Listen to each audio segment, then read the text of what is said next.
أعوذ بالله من الشيطان الرجيم. بسم الله الرحمن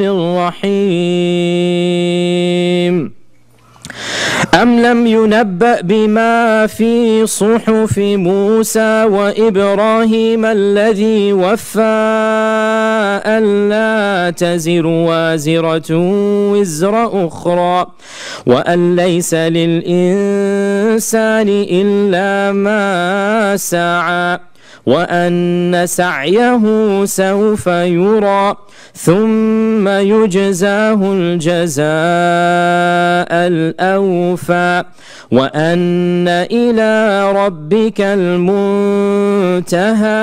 وأنه هو أضحك وأبكى وأنه هو أمات وأحيا وأنه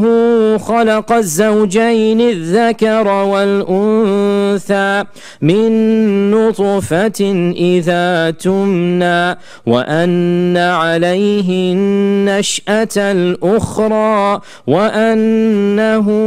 هو أغنى وأقنى وأنه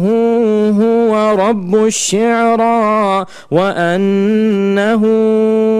أهلك عادا الأولى وثمود فما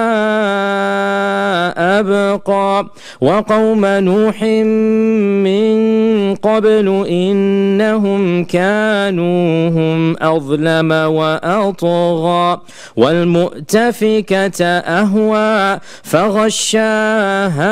ما غشى فبأي آلاء ربك تتمارى هذا نذير من النذر الأولى أزفت الآزفة ليس لها من دون الله كاشفة أفمن هذا الحديث تعجبون وتضحكون ولا تبكون وأنتم سامدون فاسجدوا لله واعبدوه.